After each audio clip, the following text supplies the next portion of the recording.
Ladies and gentlemen, the story you are about to hear is true.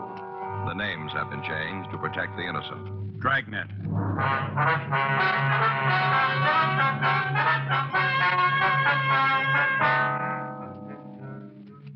You're a detective sergeant.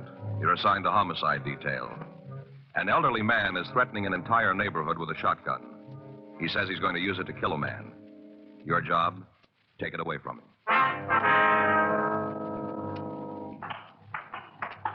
It was Tuesday, June 15th. It was hot in Los Angeles. We were working the day watch out of homicide detail. My partner's Frank Smith. The boss is Captain Lorman. My name's Friday. We were on our way out from the office, and it was 11:46 a.m. when we got to Unit 1F14. The police car standing by. Hi, Joe. Lloyd, what do you got? Take a look at the sign. Yeah. I will not live in the same neighborhood with a dog poisoner. Looks like he painted it himself. And there's we can figure he did. How'd you get the complaint? Came in, see the man. When we got here, the guy was sitting up there with his shotgun. Told us to leave him alone. We figured maybe you'd be a little better equipped to handle it. Well, it might not work out that way, but we'll give it a try. Anything we can do to help out? Just be here. Right. You make a move for a gun, and I'll have to kill you. Want to tell us why you're doing this? My business. Well, that gun makes it ours. You think that if you want to, it doesn't make any difference to me. I didn't ask you out here. Yeah, well, now that we made the trip, don't you figure you ought to tell us? No. Something to do with that sign? Might have, yeah. Well, you better tell us about it. I don't see how it's going to help. You won't know unless you try, will you? All right. I'll tell you what. You come up here by the porch. We'll talk. Make it slow. Don't try to be smart. I could hit both of you with one shot from here. Yeah? Might not kill you, but it'd make you pretty sick. That's good. Hold it right there. Now, just stand still. All right, you want to tell us what this is all about? My dog. Had her 14 years, and somebody killed her.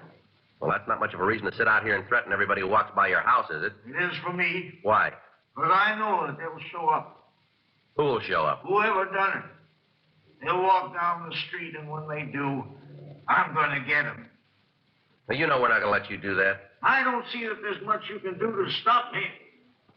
If you know who killed your dog, why don't you come downtown and make a complaint like you should? Evidence. What's that? I've got to have evidence. Yeah, well, you must have a lot of it to be ready to kill a man. Now, we'll see. Who do you think poisoned your dog? I don't know, but he'll be by. Anybody else live in that house with you? No. There's nobody inside, huh? I told you there ain't nobody. Used to be Queenie, but not now. This is a picture of her. Beautiful. I'm going to tell you something, old-timer. What? You can sit there and think you got this thing under control, but you haven't. Is that right? Yes, sir? Maybe you better take another look. I've got the gun.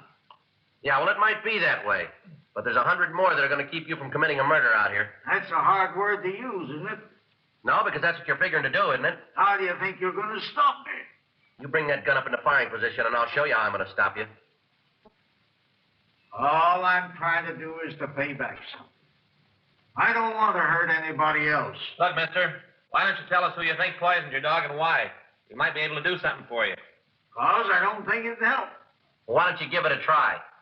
He was poisoned. I saw her come home.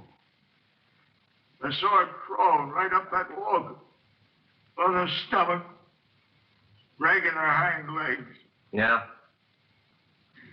Oh, you wouldn't understand what she meant to me. She was like a person, someone to talk to. She was a lot of company. This book here, written by a man who knew. He understood. Yeah, well, all that may be fine, but you got no right to sit out here with that shotgun. This man knew about dogs. Art McIntyre. Who's that, sir? Old McIntyre? I want you to listen. This'll explain just what I'm doing here. Hold it. Hold it right there. I'll drop this book and kill you. Now, I want you to listen to this. I want you to listen carefully. Brothers and sisters, I bid you beware of giving your hearts to a dog to tear. So wrote Kipling in an excellent elegiac. I happen to be a dog lover who does not believe in that warning. 8 of the happiest years of my life was spent in the almost constant companionship of a devoted dog. When he was taken from me, cruelly but with merciful swiftness, it was a terrific heart wrench. For 2 days, I grieved inconsolably. For weeks, I walked the streets at night, trying to get hold of myself. Yet now, when time has dulled the pain, I can truthfully say that the joy and understanding my dog brought into my life more than compensated for the sorrow of his passing. For my dog taught me many things as enduring as the ages. Outside of the divine relationship and the human, I know of no influence so ennobling as our relationship with a dog. My dog's name was Junior. He was a Boston Bulldog, weighing 24 pounds, with a blazing muzzle, white collar, and feet tipped with white. His coat was the glossy brown of an autumn leaf. He had a lovable lopped ear that perked with quizzical abandon. He was full of joyous life and never outgrew his practices. I picked him up in a Fifth Avenue dog shop in much the same manner that one buys a trinket. I thought he was cute looking. He was then 4 weeks old and trotted sideways with mock seriousness. I took him home in my overcoat pocket. From that day on, for 8 years, he played a big part in my life. He came to understand me better than most of my human associates did. He knew his time for play and my time for work. He did not trespass. His only illness displayed the heroic courage that characterized him until his death. One evening, his mistress and I came home after the theater, and when we opened the door, we missed his welcoming rush and bark. We found him lying on the floor of the bathroom in a pool of blood. When I bent over him, there was a feeble thump of his tail, as much as to say, "Don't worry." His eyes were glazing, and I knew that he was in a desperate state. We worked over him several hours, and finally, in a wobbly manner, he stood up, walked unsteadily to the bedroom, and picked up his play ball as if to say, "You see, I'm all right." In a half hour, he had another hemorrhage. With uncanny instinct, he rushed into the tiled bathroom so as not to injure the carpet. Fortunately, he recovered quickly from his attack, and in 2 days seemed as well as ever. Dogs are unerring in reflecting the characters of their masters and mistress. To Junior, I represented the play spirit, the wrong and flapdoodle. Well, he was somewhat of a roughneck in his relations with me. But with his mistress, he was always gentle and careful. One of the important lessons Junior taught me was to have more faith in my fellow beings. I had for years knocked about as a newspaper reporter and had acquired that veneer of cynicism that is typical of the craft. I'd rather a smart alecky attitude of having to be shown. Now, I am the average human being, as likely to err as the rest. But I found that with Junior, because of his implicit faith in me, I never attempted trickery. I could not bear to abuse that rare confidence. And this set me to thinking that if we humans displayed the same faith in our fellows, we should be less likely to have that confidence abused. I come to the final chapter of Junior's life with tears that are shed unashamed. As I have said, he was my constant companion for 8 happy years. My longest absence from him was when I was in Europe, where the quarantine regulations are so strict that it is quite unfair and selfish to take a dog there. Junior, like all good dogs, was faithful to the end.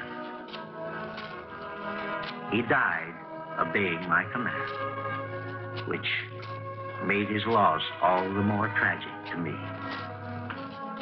I left him after his evening romp and was away until shortly after midnight. Upon my return, his greeting was, it seemed to me, especially joyous. It was so joyous, in fact, that it indirectly led to his death. Shortly before I arrived, a servant had taken him out for a walk.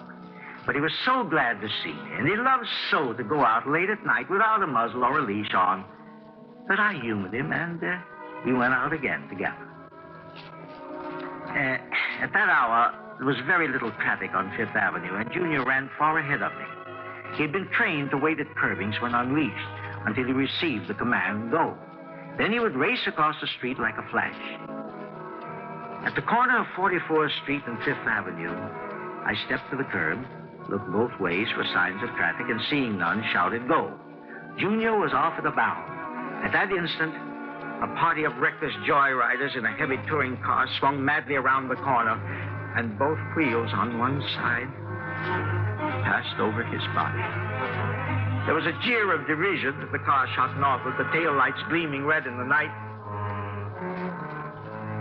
Junior staggered to his feet, and as I lifted him in my arms, he looked up with his soft, pleading eyes, begging for the help I could not give. Hailing a taxicab, I hurried to my hotel a few blocks away. But before I reached there, he had died without even a whimper of pain. He lies buried today in the picturesque little dog cemetery on the sloping hills of Hartsdale, New York. Above him are the green grass, the whispering trees, and a stone carved with this inscription, Junior, faithful to the end.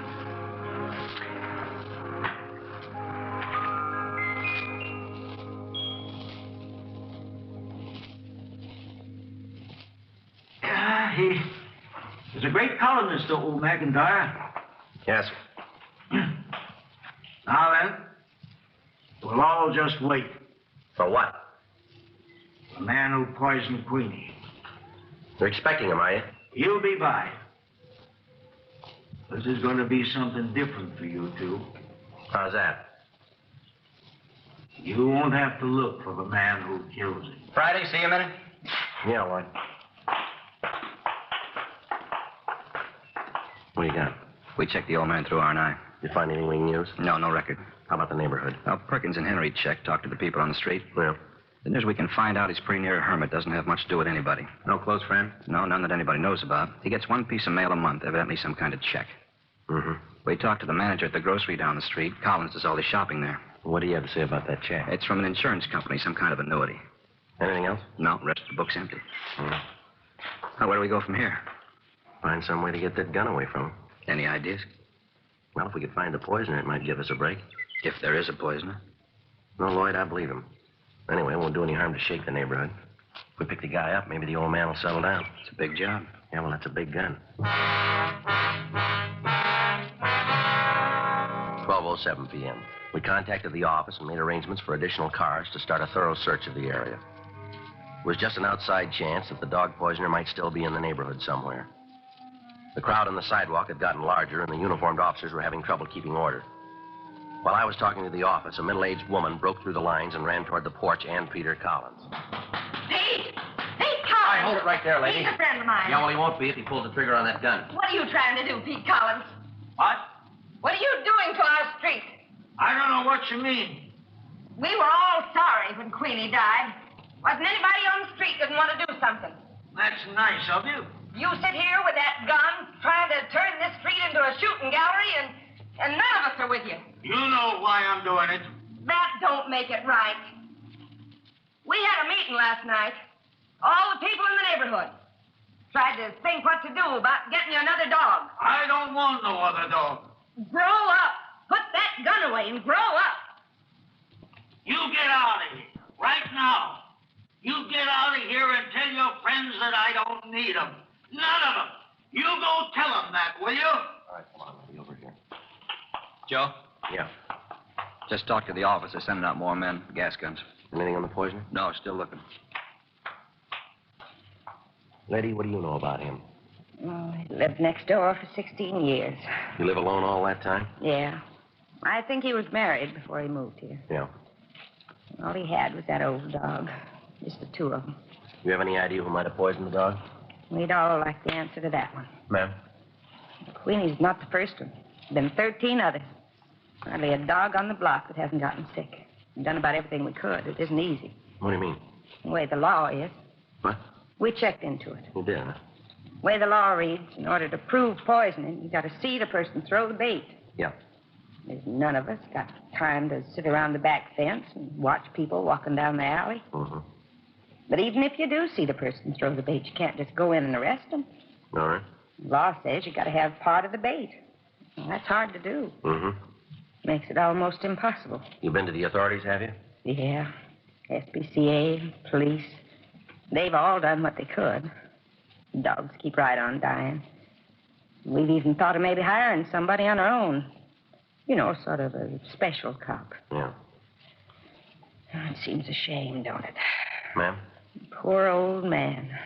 How could anybody get low enough to poison his dog? That's what he wants to know. Joe. Yeah. You better leave, lady. Oh, yeah. I guess there's nothing more I can do here.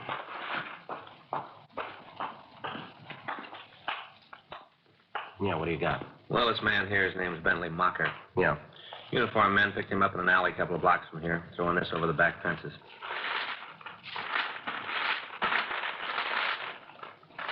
Meat, huh? Yeah. That him? That the man? That the man who poisoned Queen? All right, put that gun down, Collins. I'm gonna kill him. How about it, Joe? Collins, put it down. No. Stand clear. Better get these people out of here. Right. What are we going to do? No choice now. Yeah. We gotta shoot him.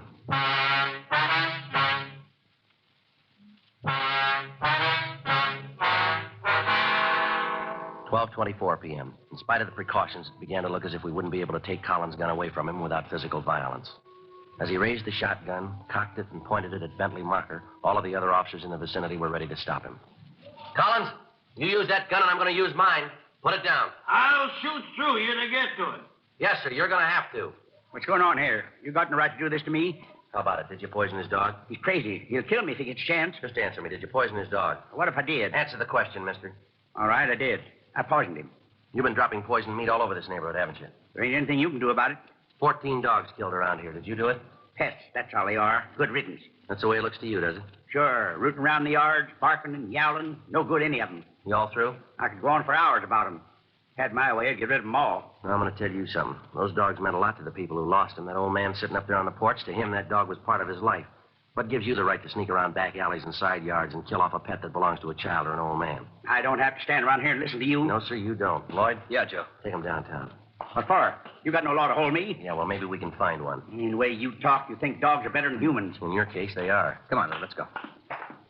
Frank, Yeah. tell him to stand by with the gas. Yeah. No other way, huh? Now I'll make one more try. Right. I'll bring up the heavy stuff. All right, Collins, it's all over now. I'm going to tell you once more. Put that gun down. Not until I get one chance at that poisoner. He's gone. He's downtown. Now, this is the last time. Put it down. I don't care anymore. It's up to you. We've done all we can. That man ought to die. Put the gun down. I don't care anymore. I just as soon shoot you.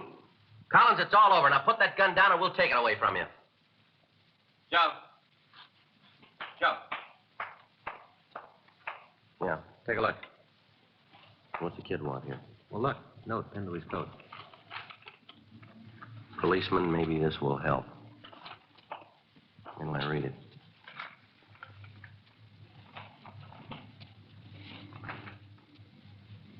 Did you read this? Yeah. Well, we'll give it a try. Collins, there's a boy here who wants to see you. I don't want to talk to anybody. You might want to see him. Who is it? What's your name, son? Davy! Davy. Oh, I know him. It's okay. Let him come up. Not as long as you got that gun. Now, how about it? All right. Break it. Take the shells out. Now, toss them down there on the lawn. Now, let that gun slide down the porch steps. Come on.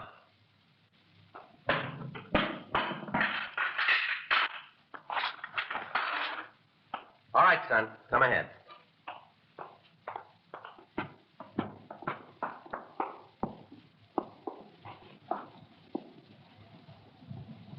Davy? What'd you want to see me about? Ma said I should give you this note. What's in it? Well, now, the quickest way to find that out is to read it, isn't it? Huh. My dear Mr. Collins, as you well know, all of your neighbors are dreadfully sorry you lost your Queenie. I know this one may never take her place, but please give her the chance. Oh, yes, it's a little girl. Your neighbor, Mrs. Tom Evans. You want to see the puppy? Well, Come on, son. Let's unzip your jacket here. Here. Okay. There you are. It's a little girl. Just a puppy. That's right. Yeah. Queenie's collar doesn't fit too good. Mm-hmm. Think I'll have to get another one. No, I wouldn't worry about that. Huh? She'll grow into that one.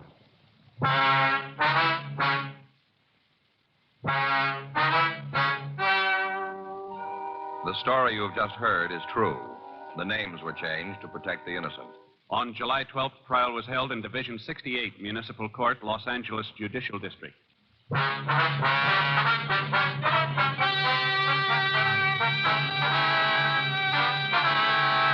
Peter Lawrence Collins pled guilty to violation of Section 417 PC, drawing or exhibiting firearms, 1 count. Extenuating circumstances and lack of a prior record led the court to be lenient. The suspect was placed on probation for a period of 3 years. Bentley Jones Mocker was tried and convicted of Section 596 PC, unauthorized animal poisoning, and received sentence as prescribed by law. Violation of Section 596 PC is punishable by imprisonment in the county jail for a period not to exceed 6 months, or a fine of not more than $500, or both such fine and imprisonment. Ladies and gentlemen, we are grateful to the McNaught Syndicate Incorporated for granting permission to read excerpts from O.O. McIntyre's article entitled, What My Dog Taught Me. You have just heard Dragnet, the authentic story of your police force in action, and starring Jack Webb, a presentation of the United States Armed Forces Radio Service.